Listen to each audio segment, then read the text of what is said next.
So Ryan, you mentioned we just completed a job fair on campus. How frequently do we do job fairs? What did that look like in the Duncan Student Center? Mhm. How many employers were we able to track? And then, if this isn't a long enough question already,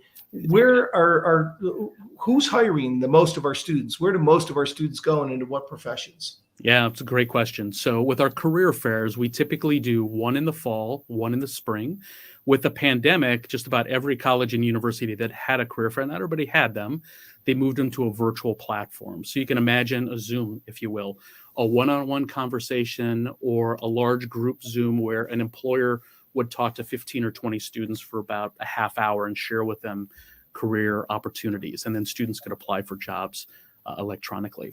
Mhm. With us, we were committed. If we could bring employers to campus, we were going to bring employers to campus. So the phrase we used, we're providing employers something for everyone.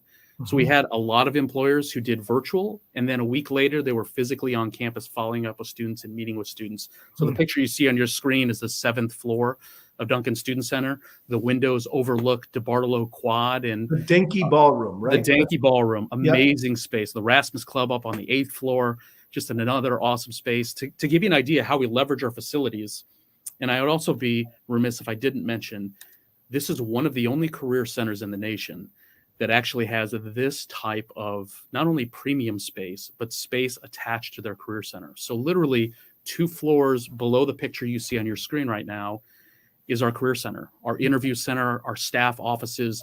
The convenience of having this all in one place is unparalleled in higher education. It's just one of the investments that we've made, thanks to Alex and Lisette, who you see there on our wall on the 5th floor.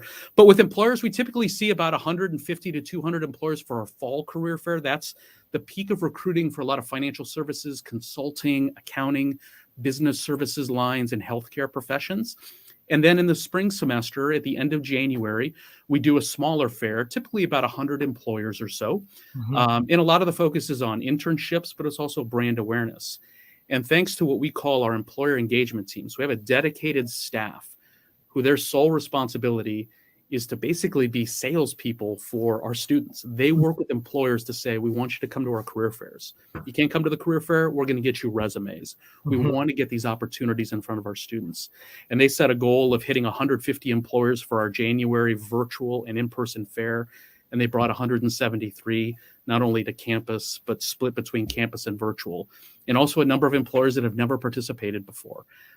So they've done a phenomenal job, and coupled with our career counselors doing the preparation work on the front end, our students are really teed up for success. But what's interesting too that I'll say, Lou, is a lot of people think career fairs are the end all be all. And if my employer that I want to work for doesn't go to a career fair, I can't find a job.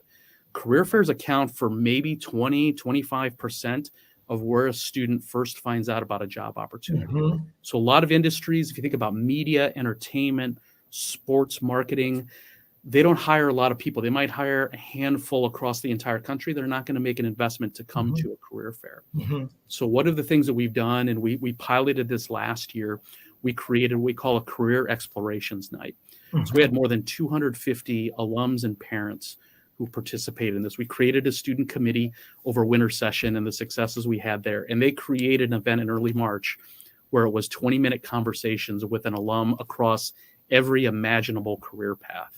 Everything. So that was more about career discernment than career placement. That's exactly right. And then what we also learned from that, some of these conversations have led to, hey, send me your resume. I'm going to pass it along to some of my colleagues. So it was really helping students understand this is discernment, but it's also veiled as networking. You're practicing networking.